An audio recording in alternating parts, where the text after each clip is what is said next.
민수기 15장 32절부터 36절까지의 말씀을 보면 이스라엘 백성들이 이제 광야에 거류하는 기간 동안 하나님이 안식일을 명령하셨죠. 그 안식일 날에 어떤 한 사람이 나무를 하러 나갑니다. 이제 아무것도 하면 안 되는 날이에요. 하나님이 아무것도 하지 말고 그 출애굽기 16장에도 보면 먹을 양식까지 미리 그 안식일 전날에 준비해 놓으면 그 다음날 원래는 미리 준비해 놓으면 음식들이 어떻게 됐죠? 곰팡이가 나거나 먹을 수 없게 됩니다. 근데 그날만큼은 그 안식일의 양식까지도 미리 준비하라고 명령하시죠. 근데 민수기 15장으로 와서 어떤 사람이 안식일 날 나무를 하러 나갑니다. 사람들이 발견하고 그 사람을 모세와 아론과 온 회중 앞에 끌고 와서 하나님 앞에 어떻게 해야 되는지 알기 위해서 가두어 놓습니다. 하나님의 명령이 뭐죠? 그 사람을 진 밖으로 끌고 가서 돌로 쳐 죽이라고 그럽니다. 너무하지 않나요? 근데 모세는 그 명령에 뭐하죠? 망설임 없이 그 사람을 진 밖으로 끌고 가서 돌로 쳐 죽입니다. 왜요? 그만큼 안식일은 뭐라 그랬죠? 지난 주일에 제가 나눴던 것처럼 이 안식일을 기억하여 거룩하게 지키라는 이 말씀은 하나님이 우리에게 부탁하신 건가요? 하나님의 명령이죠. 굉장히 강한 명령입니다. 안식일은 이 이스라엘 백성에게 있어서 광야 생활 내내 붙잡아야 될, 반드시 지켜야 될 굉장히 삶에 있어서 중요한 어떤 하나의 명령입니다. 하나님이 샘플로 이렇게 본보기를 보여주시는 겁니다. 그럼 왜 안식일이 이렇게 중요할까요? 여러분, 안식일을 기억하여 뭐하라고요? 거룩하게 지키라. 우리말 성경은 이렇게 번역이 되어 있지만 원어에 더 가까운 번역은요, 거룩하게 만들기 위해서 기억하여 지키라입니다. 뭘 만들기 위해서요? 거룩하게 만들기 위해서. 그러면 거룩하지 않다는 이야기죠. 우리는 다 하나님의 형상대로 지음 받은 존재입니다. 믿으시나요? 태초에 우리를 하나님이 그렇게 창조하셨어요. 죄로 인해서 이 하나님의 형상이 어그러지고 무너져 내립니다. 그래서 이 안식일을 지켜야 되는 이유가 뭐죠? 하나님의 형상을 회복하기 위해서입니다. 굉장히 중요한 명령이죠. 그 안식일을 어긴 자를 진 밖으로 끌고 가서 돌로 쳐 죽일 정도로, 그것을 하나의 어떤 샘플로 삼을 정도로 굉장히 중요하게 명령하신 이 말씀이 안식일을 기억하여 거룩하게 지키라입니다. 여러분, 이런 관점을 가지고 오늘 본문 말씀이죠, 8절부터 11절까지의 말씀을 우리 다시 한번 읽어보도록 하겠습니다. 근데 여러분들이 말씀을 읽으라 그러면 읽는데 정신이 없으셔서 말씀의 의미를 제대로 이해하지 않고 그냥 읽고 넘어가시더라고요. 그래서 여러분들 눈으로 보시고 귀로 들으시고 제가 읽어 드릴 테니까 그 의미를 정말 다시 한번 잘 생각하시면서 눈과 귀와 여러분의 온 마음으로 말씀을 들어보시길 바랍니다. 안식일을 기억하여 거룩하게 지키라. 엿새 동안은 힘써 내 모든 일을 행할 것이나 일곱째 날은 내 하나님 여호와의 안식일인즉 너나 내 아들이나 내 딸이나 내 남종이나 내 여종이나 내 가축이나 내 문 안에 머무는 객이라도 아무 일도 하지 말라. 이는입니다. 엿새 동안에 나 여호와가 하늘과 땅과 바다와 그 가운데 모든 것을 만들고 일곱째 날에 쉬었음이라. 그러므로 나 여호와가 안식일을 복되게 하여 그날을 거룩하게 하였느니라. 앞에 안식일을 기억하여 거룩하게 지키라는 명령을 주시고, 이는 이 안식일을 지켜야 되는 이유와 근거로 제시된 게 뭐죠? 이는 내가 6일 동안 천지를 창조하고 쉬었습니다. 여기서 쉬었다는 말은 뭐라 그랬죠? 우리 인간의 개념으로 단지 휴식과 쉼이 아니죠. 이 안식의 개념 안에는 쉼과 휴식도 포함되어져 있지만 그것보다 더 높은 차원의 개념입니다. 뭐라 그랬죠? 하나님이 6일 동안 천지를 창조하시고 단지 쉬신 게 아니라 안식하신 이유는 6일 동안 천지를 창조하신 그 세상이 어땠단 얘기죠? 하나님 보시기에 완벽하고 완전했다는 이야기입니다.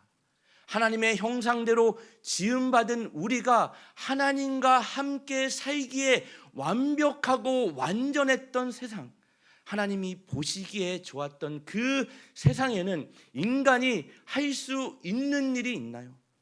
천지창조에 사람이 할 수 있는 일은 없습니다. 내가 천지를 창조했다. 그러니 너희는 안식해라. 뭘 얘기하는 거죠? 이 세상에 나가 사는 동안에도 이 세상은 누가 주인이다? 하나님이 주인이라는 얘기입니다. 이 고백을 하는 겁니다. 이 신앙 고백을 위해서 하나님이 안식일을 이렇게 강력하게 명령하는 겁니다. 저와 여러분은 이 세상에 나가 누가 이 세상의 주인인 것처럼 살아가시죠? 하나님이 주인이신가요? 아니면 저와 여러분이 여전히 주인으로 살아가고 있나요? 하나님이 주인이다. 이 안식일의 개념에 담긴 가장 중요한 개념입니다. 불행하게도 이 하나님의 형상, 이 천지 창조 세계에 죄가 들어옵니다. 죄가 어떻게 들어오죠? 아담과 하와는요, 그 하나님의 말씀을 듣고 그 말씀대로만 순종해야 했음에도 불구하고 다른 소리를 듣죠. 하나님의 말씀만을 들었어야 했습니다. 하지만 이제 다른 소리, 사탄의 소리가 들려오죠. 우리는 늘 이 싸움을 하는 겁니다. 하나님의 말씀이 임했습니다. 하나님의 말씀은 누구에게만 임하죠? 아미떼의 아들 요나에게 여호와의 말씀이 임하니라. 하나님의 사람들에게 하나님의 말씀이 임합니다. 저와 여러분에게 하나님의 말씀이 임하죠. 근데 불행하게도 하나님의 말씀만 임하나요? 다른 소리도 들려지죠. 세상의 수많은 소리가 우리 귀에 들려집니다. 우리가 실질적으로 살아내야 되는 그 삶의 한복판에는 하나님의 말씀도 들려지고 세상의 소리도 들려지죠. 이것이 같을 수 없죠. 늘 충돌합니다. 둘 중에 하나는 죽어야죠. 뭐가 죽죠? 하나님의 말씀이 쉽게 죽더라고요. 그렇지 않던가요? 이게 죄가 들어온 경로입니다. 그 죄로 인해 이 세상은 이제 죄로 물들기 시작합니다. 거침없이 물밀듯이 마치 홍수와 같이 죄악들이 어떻게 되죠? 나타나고 드러나게 되죠. 하나님과는 상관없이 살아가는 인생들, 그 인생들에게서 나타나는 여러분이 죄라 부르는 것들, 남을 죽이고자 하는 마음, 남을 미워하는 마음, 실제로 살인을 하고 간음을 하고 강간을 하고 남의 것을 빼앗고 탐욕스럽고 이 모든 것들은 하나님과 상관없이 하나님과 끊어져 버린 인생들이 살아내는 결과물들입니다. 이 세상을 보십시오. 죄를 짓고 하나님 앞에 그 죄의 증상으로 가장 먼저 나타난 게 하나님을 피하는 겁니다. 하나님을 피해 숨는 겁니다. 아담아, 내가 어디에 있느냐? 하나님이 아담이 어디에 있는지 모르셔서 부르실까요? 아담아, 너 지금 그 상태로 나와 떨어져서 있으면 너는 죽어. 그러니 내게 돌아와라. 이 하나님의 부르심이죠. 회복의 부르심입니다. 아담아, 내가 어디 있느냐? 아담이 이 하나님의 부르심 앞에 어떤 반응을 내놓죠? 만약에 아담이 하나님, 제가 잠깐 하나님의 말씀을 듣기보다는 사탄의 소리를 들었습니다. 무릎 꿇고 두 손 들고 주님 저를 용서해 주세요. 불쌍히 여겨주세요. 그랬다면 이 세상의 역사는 아마 달라졌을 겁니다. 하지만 안타깝게도 아담은 그런 반응을 내놓지 않죠. 하나님과 끊어져 버린 이 세상에 죄가 물 믿듯이 밀려옵니다. 이 성경의 이야기는요, 크게 네 가지로 구성됩니다. 하나님의 천지 창조, 인간의 타락, 예수 그리스도로 말미암은 구속, 그리고 회복입니다. 창조, 타락, 구속, 회복이죠. 이 중심엔 누가 계시죠? 예수 그리스도가 계십니다. 예수 그리스도가 없이는 이 네 가지의 사건이 있을 수가 없습니다. 창조와 타락과 구속과 회복 안에는 오직 예수 그리스도만이 계시는 겁니다. 그래서 하나님이 출애굽기 20장에 안식일을 지켜야 되는 이유와 근거로 천지 창조를 제시하셨다면, 이제는 타락한 인생들을 향해서 신명기 5장에 그 안식일을 지켜야 되는 이유와 근거를 이렇게 다시금 재정비하십니다. 우리 신명기로 가셔서 신명기 5장 우리 12절부터 15절까지의 말씀입니다. 우리 12절은 제가 읽고 한 절씩 교독하면서 같이 읽도록 하겠습니다. 내 하나님 여호와가 내게 명령한 대로 안식일을 지켜 거룩하게 하라.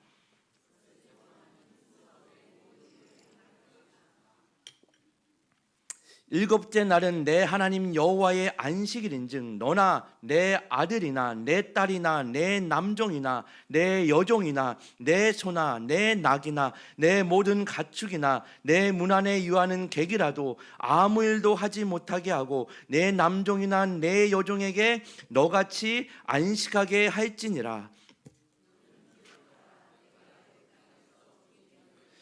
내 하나님 여호와가 강한 손과 편팔로 거기서 너를 인도하여 내었나니 그러므로 내 하나님 여호와가 내게 명령하여 안식일을 지키라 하느니라.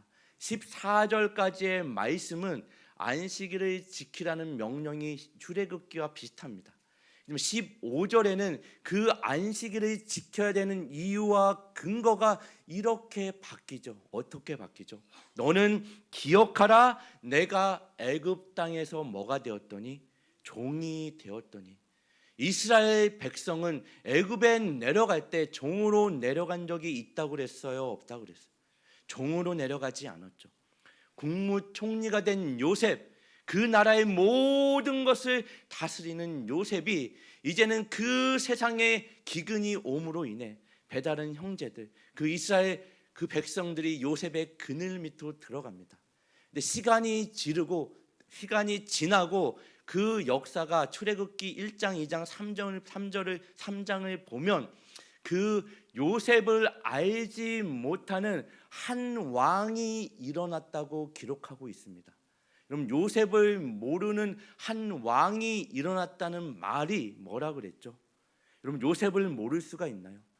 그 세상을 정말 힘들게 했던 기근, 모든 역사책에 기록된 기근이 있을 때에 그것을 주장하고 다스렸던 요셉을 어떻게 모를 수 있어요? 모를 리가 없죠. 요셉을 모르는 한 왕이 일어났다는 이야기는 요셉과 반대되는 정책을 펼치는 왕이 일어났다는 이야기입니다. 요셉의 하나님을 등지는 왕, 요셉이 의지했던 하나님을 외면하는 왕, 그 왕이 일어난 순간부터 이스라엘 백성은 뭐가 되죠? 노예가 됩니다. 종이 됩니다. 그 약 400년의 애굽의 노예살이 종살이하는 시간은요, 이 인류가 어떻게 죄악에 묶여 있는지, 종의 자리에 묶여 있는지, 사망에 묶여 있는지를 상징적으로 보여주는 그림이죠. 우리는 하나님이 종으로 창조하지 않으셨어요. 죄에 묶여 살도록, 노예로 사망에 묶여 살도록 창조하지 않으셨죠. 하나님의 형상으로 창조하셨습니다. 그래서 이 천지 창조의 기사가 이제는 너는 기억하라, 내가 애굽으로 종살이할 때에 내가 강한 손과 편팔로 나는 너의 하나님이 되려고 너를 애굽에서 인도하여 낸 누구라고요? 내 하나님이라. 이렇게 바뀌는 겁니다. 여러분, 애굽에 있던 그 바로가 이스라엘 백성들을 그냥 보내주지 않습니다.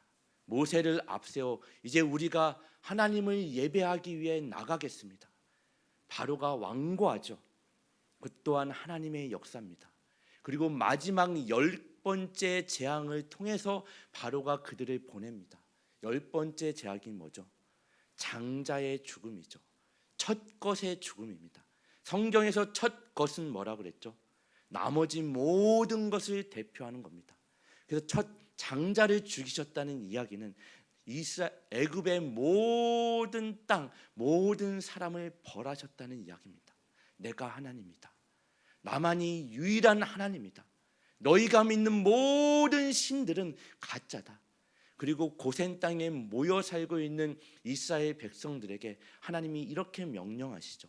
너희는 그날에 모여서 어린 양을 잡아 그 피를 문설주, 새로 기둥입니다. 문설주와 임방에 바르면 어떤 모양이 되죠? 십자가의 모양이 되죠. 바르고 그 문 밖으로 나가지 않는 자는 이 애굽 온 땅에 사망이 임할 때, 재앙이 임할 때, 하나님의 벌이 임할 때 그 사망과 재앙이 뭐한다고 그러죠? 넘어갈 것이다. 그게 유월절의 밤입니다. 영어로 패스오버죠. 지나갔다는 이야기입니다. 뭐가 지나갔죠? 그 죽음이 지나갔죠. 사망이 지나갔죠. 그럼 이 유월절의 밤은 뭘 예표하는 그림이에요? 예수 그리스도, 오실 메시아를 예표하는 그림입니다. 그리고 이스라엘 백성이 유월절 밤을 지나 어디를 건너죠? 이제 우리 여호수아서 함께 공부하신 분들은 다 술술 입 밖으로 나오셔야 되는데, 그 구원을 받은 유월절 밤을 지난 그 이스라엘 백성들이 홍해를 건넙니다. 홍해를 건너는 사건이 뭘 이야기하는지 몰랐는데 고린도 후서에 보니까 바울이 자세하게 설명을 했죠. 홍해를 건너는 사건은 너희가 구원을 받는 사건이 아니라 구원받은 자들이 상징적으로 받는 세례와 같은 사건이라고 함께 나눴습니다. 처음 듣는 것처럼 이렇게 바라보고 계시는데, 이제 세례는 뭐죠? 그러면 세례는 구원을 받는 사건이 아니죠. 내가 예수 그리스도로 말미암아 구속받은, 구원받은 존재임을 교회 공동체와 세상에 선언하는 겁니다. 나는 하나님의 자녀다, 그리스도인이다, 구원받은 존재다. 그것을 선언하는 게 세례입니다. 세례가 구원을 주는 게 아니죠. 어쨌든 이 안식일을 정리하면요, 구약의 이스라엘 백성들에게 주어진 안식일은 크게 두 가지 이유로 기억하여 거룩하게 지키라고 그 이유와 근거가 제시됩니다. 하나는 뭐죠? 지금까지 제가 이렇게 천지 창조의 기사죠. 하나님이 우리를 하나님의 형상대로 창조하시죠. 죄가 들어옵니다. 두 번째 제시된 신명기 5장에 제시된 이유와 근거는 예수 그리스도로 말미암아 주어지는 구원이죠. 이 메시아를 기다리는 그 날로서 안식일을 지켜야 되기 때문에 굉장히 중요한 날입니다. 이 날은 누구의 날인지 아니? 하나님이 주인이야. 너희가 어떻게 구원받는지 아니? 타락한 인류가 어떻게 살 수 있는지 아니? 그 길은 오직 예수 그리스도밖에 없어. 이것이 안식일입니다. 왜요? 저와 여러분은 늘 잊어요, 안 잊어요? 여러분, 저 문을 열고 나가면 당장 잊어버립니다. 오늘 들은 말씀도 다음 주에 이 자리에 앉아 계시면 오늘 전한 거 제가 똑같이 전해도 처음 듣는 것처럼 아마 들을지 모르시겠어요. 우리는 금방 잊어요. 이 세상의 주인이 누구인지, 우리가 어떻게 구원받은 존재인지, 예수 그리스도가 나를 어떻게, 여러분 성탄의 시즌이 뭐죠? 우리 인생 깊숙이 따라 들어올 수 없는 자리, 우리 중에 하나가 되셔서 내려오시죠. 그리고 어떻게 우리를 만나시고 우리가 짊어져야 돼. 여러분, 구원을 값싼 구원이라고 하지 마세요. 값비싼 구원이죠. 왜요? 우리가 갚을 길이 없어서, 갚을 능력이 없어서 예수님이 대신 십자가에서 갚으신 겁니다. 우리가 어떻게 구원받았는지 이날만큼이라도 뭐 하는 거죠? 기념하는 겁니다. 기억하는 겁니다. 이 세상의 주인이 누구며 내가 어떻게 구원을 받았는지. 여러분, 그 메시아 예수 그리스도가 오셨나요? 안 오셨나요? 자신 있게 오셨나요? 안 오셨나요? 이제 오셨죠. 그럼 이 안식일을 지킬 필요가 있을까요? 없을까요? 안식일을 지켜야 돼요? 안 지켜야 돼요? 네, 죄송합니다. 이 안식일은 안 지키셔도 됩니다. 안식일은 오실 메시아가 오셨기 때문에 폐지된 것이 아니라 완성하셨습니다. 이 안식일과 그러면 오늘날 우리가 드리는 주일이죠. 주의 날과의 차이를 여러분 명확히 아셔야 돼요. 안식일은 폐지된 것이 아니라 주님이 완성하셨습니다. 여러분, 이런 거예요. 마치 그 연인 사이에 이제 남자가 군대를 갑니다. 그 여인이 사이가 너무 사랑하고 깊어서 이제 매일 밤 눈물로 보내는 거죠. 뭐 오늘날 있을 수 없는 일인가요? 뭐 예니까. 그래서 그 사진을 끌어안고 매일 밤 사진을 보면서 눈물로 그 날들을 버티는 겁니다. 근데 이제 제된 날이 됐어요. 실제 하는 남자친구가 제대하고 그 여인에게 왔습니다. 그러면 이 사진이 중요해요? 안 중요해요? 실제가 왔어요. 그럼 여전히 사진을 붙잡고 울며 기다리는 사람이 있나요? 그 제정신이 아니죠. 예수님이 오셨습니다. 그 예수님이 오셨는데 오실 메시아를 기다리는 사람이 있나요? 실제가 오셨어요. 이 안식일을 폐쇄한 것이 아니라 완성하셨습니다. 그러면 우리가 지키는 주의 날은 뭐죠? 다시 오실 메시아를 기다리는 날입니다. 여전히 유대교 제7일 안식교 이런 데는 메시아가 오셨나요? 안 오셨나요? 안 오셨죠. 유대교는 아직도 메시아를 기다립니다. 토요일 날 여전히 안식일로 지킵니다. 그럼 왜 오늘날 우리가 드리는 주의 날, 주일은 토요일 안식일이 아닌 주의 날로 이렇게 일요일 날 드릴까요? 왜 드리죠? 여러분, 그냥 주일날 모이기 시작했으니까 그냥 아무 의미 없이 오라고 하니까 와 계시나요? 이 예수 그리스도께서 부활하신 첫날입니다. 뭐 상당히 긴 설명이 필요한 내용이긴 하지만 쉽게 주님이 부활하신 첫날이 주일입니다. 여러분, 마태복음으로 가셔서 28장 1절 말씀을 보면 안식일이 다 지나고 안식 후 첫날입니다. 첫날이 되려는 새벽에 막달라 마리아와 다른 마리아가 무덤을 보려고 갔더니 그 무덤에 누가 있나요? 없나요? 빈 무덤이죠. 주님이 부활하셨죠. 안식 후 첫날 주님이 부활하셨습니다.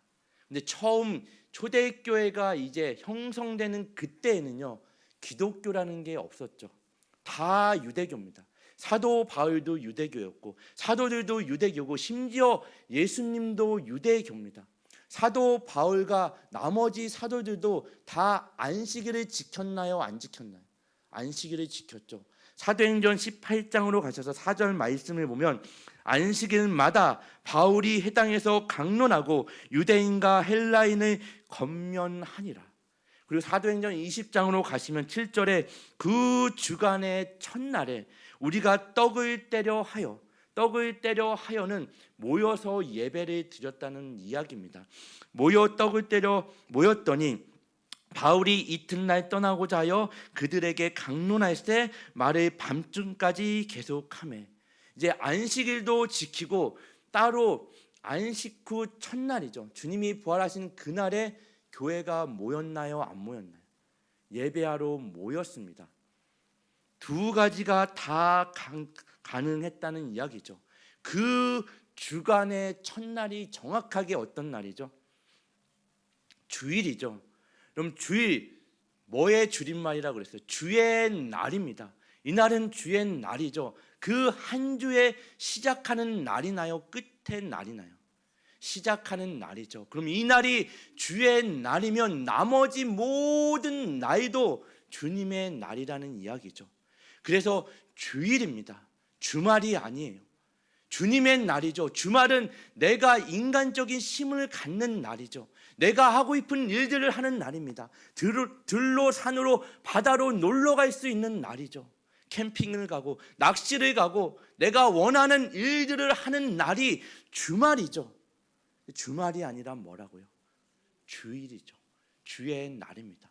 세상 사람들은 주말이라 그래요. 심지어 저와 여러분도 주말이라 그럽니다. 세상 사람들이, 여러분의 자녀들이 주말이라 여기는 데에는 저와 여러분에게 책임이 있습니다. 주의 날로 살지 못했죠. 주님의 날입니다. 하나님이 여전히 이해되지 않는 이 세상의 역사 가운데 주님이 통치하시고 다스리시고 운영하시고 하나님의 섭리 가운데 내 인생이 있습니다. 이 세상이 있습니다. 그 고백을 하는 날이죠. 그리고 타락한 이 세상에서 내가 구원받을 수 없는 존재가 예수 그리스도로 말미암아 구원받은 날, 그리고 다시 오실 그 메시아를 기대하며 바라보는 날, 그게 주의 날이죠. 그리고 나머지 모든 6일도 이 날의 연속입니다. 그러니 굉장히 중요한 날이죠. 사도들이 이제 예수를 만났죠. 부활하신 주님을 만났습니다. 주님을 만난 자들은요, 예수를 전하지 않고는 견딜 수가 없는 거죠. 여러분, 이 마음이 있으신가요? 정말 예수를 만났다면 예수를 전하지 않고는 견딜 수가 없는 겁니다. 그 마음이 없다면 여러분 삶에 아직도 주의 날이 임하지 않은 겁니다. 정말 예수를 전하지 않을 수 없는 이들로 인해 이제 예수를 십자가에 못 박은 유대인들로부터 핍박이 임하죠. 교회에 엄청난 핍박이 임합니다. 박해가 임합니다. 스데반을 죽이죠. 야고보를 죽이죠. 베드로를 옥에 가두죠. 그래도 하나님의 말씀은 흥황하였다입니다. 복음의 발걸음은 멈출 수 없다입니다. 그 어떤 것도 막거나 중단할 수 없다가 성경의 증언이죠. 어떤 상황, 어떤 조건에도 복음은 확장된다. 하나님의 말씀은 흥황한다. 너희가 보기에 교회에 핍박이 임하지, 스데반이 죽임을 당했지, 야고보가 죽지, 베드로가 옥에 갇혀도 하나님의 말씀은 중단되거나 멈출 수 없는 거야. 이걸 성경이 이야기하는 겁니다. 그리고 이들은 멈추지 않죠. 그리고 이제 안 되겠다. 유대교와 분리해서 주님이 부활하신 첫날, 이제 안 믿는 사람들이요, 여러분 신천지 여호와의 증인 교회 구별이 될까요? 다 똑같이 여깁니다. 구별되는 게 없죠. 똑같이 유대교나 기독교도 로마 정권에서 볼 때는, 다른 사람들이 볼 때는 다른 게 없는 거예요. 그래서 주의 안식 후 첫날, 우리 주님 되시는 주님이, 예수님이 부활하신 첫날로 기념으로 모여서 예배 드리기 시작한 겁니다. 그게 오늘까지 저와 여러분이 주의 날을 지키는 날인 줄 믿으시기 바랍니다. 여러분, 주님의 날을 이렇게 예수의 이름으로 모여 예배를 드린다면 정말 주의 날이 어떤 날인지, 어떤 기원을 가지고 있는 정도는 아셔야죠. 내가 목사고 장로고 권사고 어떤 타이틀이 중요한 게 아니라 내가 어떤 존재로 어떻게 이 자리에 있을 수 있는지, 이 날이 어떤 의미를 가지며 내가 어떤 존재로 보냄받은 그 자리에서 살아내야 되는지, 목사로서가 아니죠, 장로로서가 아니죠, 예수 그리스도로 말미암아 용서받은 죄인으로서 이제는 복음을 전하지 않고는 견딜 수 없는 예수를 증언하는 자로서 여러분 서 있는 겁니다. 목사로 서 있는 거 아니에요. 장로로 서 있는 거 아닙니다. 권사로 서 있는 거 아니에요. 여러분은 하나님의 자녀, 예수의 제자로, 예수를 따르는 자들로 서 있는 줄 믿으시기 바랍니다. 그리고 예수를 십자가에 못 박은 그 유대인들의 눈을 피해 이제 예수를 따르던 제자들이 한 다락방에 모여 문을 걸어 잠그고 그 두려움에 숨어 있습니다. 자, 부활하신 주님이 그들에게 찾아오시죠. 문은 굳세게 잠겨 있는데 예수님은 들어오십니다. 요한복음 20장에 그 내용이 나오죠. 요한복음 20장 19절로 가셔서 이날 곧 안식 후 첫날 저녁 때에 제자들이 유대인들을 두려워하여 모인 곳에 문들을 닫았더니 예수께서 오사 가운데 서서 이르시되 너희에게 평강이 있을지어다. 부활하신 주님의 첫 번째 선언입니다. 여러분, 평강이 뭐라 그랬죠? 이런 걱정도 없고 저런 걱정도 없고 아무런 걱정 근심 없는 게 평강인가요? 성경은 그런 걸 평강이라고 이야기하지 않아요. 하나님과 끊어져 버린, 깨어져 버린 관계가 회복되는 거, 그게 평강입니다. 부활하신 주님이 제자 공동체에 찾아오셔서 가장 처음으로 선언하신 말씀, 너희에게 평강이 있을지어다. 부활한 나로 인해서만 주어지는 거예요. 하나님과 끊어진 관계, 하나님과 상관없이 살아가는 인생들에게 주어지는 평강은 다른 그 무엇으로는 주어질 수 없는 거예요. 부활하신 주님으로만 주어질 수 있음을 예수님이 이렇게 선언하시는 겁니다. 그리고 예수님이 이상한 행동 하나를 하시죠. 요한복음 20장 22절입니다. 이 말씀을 하시고 그들을 향하사 숨을 내쉬며 이르시되 성령을 받으라. 여러분, 숨을 내쉬며 이르시됩니다. 근데 이 말씀을 하시고 그들을 향하사 이 내용을 빼고 성령을 받으라. 그래도 전혀 문맥상 이상하나요? 이상하지 않죠. 이 말씀을 하시고 그들을 향하사 성령을 받으라. 이상하지 않아요. 근데 왜 숨을 내쉬며 이르시되를 기록했을까요? 성경에는 하나님이 숨을 내쉬는 장면이 몇 번 나온다? 몇 번? 2번 나옵니다. 처음에는 창세기에 나오죠. 하나님이 천지를 창조하실 때 마지막으로 인간을 흙으로 빚으시고 그 코에 생기를 어떻게 불어넣으시죠? 마치 숨을 내쉬는 것처럼 후 하고 불어넣으니 그 흙이 산 영이 됩니다. 이 하나님의 창조는 인간이 손댈 필요 없이 하나님 홀로 하신 역사죠. 지금 타락한 인류에게 하나님과 끊어져 버린 이 세상, 이 인생들에게 부활하신 주님이 숨을 내쉬며 성령을 받으라는 말씀은 다시금 재창조를 하는 겁니다. 하나님의 형상이 무너져 내리고 깨어져 버린 너희를 향해 숨을 후 하고 내쉬며 다시금 재창조하는 역사입니다. 이 재창조에는 창조의 역사와 같이 우리가 할 수 있는 게 없죠. 예수님이 홀로 하신 역사입니다. 주님이 그렇게 후 숨을 내쉬며 우리에게 성령을 받으라. 이 세상은 평강이 없다. 하나님이 주인이 아니다. 그 삶의 자리에서 누가 주인이며 평강이 없는 그 자리에 정말 예수님이 내려올 수 없는 내 인생에 내려온 것처럼 여러분이 내려갈 수 없다고 여기는 그 자리 내려가는 겁니다. 평강을 전하기 위해, 예수 그리스도를 전하기 위해 갈 수 없는 그 자리. 목사님, 저기는 안 돼요. 거기는 못 가요. 더 이상은 못 참아요. 더 이상은 용서할 수 없어요. 더 이상은 내가 한 발짝도 움직일 수 없어요. 이 성탄의 시즌에 정말 부활하신 주님이 저와 여러분에게 또 여러분의 개인의 인생 가운데 그 한 가운데 쓰셔서 숨을 내쉬며 성령을 받으라. 이 말씀으로 인해 내려갈 수 없을 것 같은 그 자리에 정말 누가 주인인지를 고백하며 평강이 없는 그 자리에 평강을 전하는 복음의 발걸음을 매일매일 내딛는 순종이 있는, 그로 인해 생명과 평강을 경험하며 전하는 모든 새마음교회 성도님들 되시기를 예수님의 이름으로 축원합니다.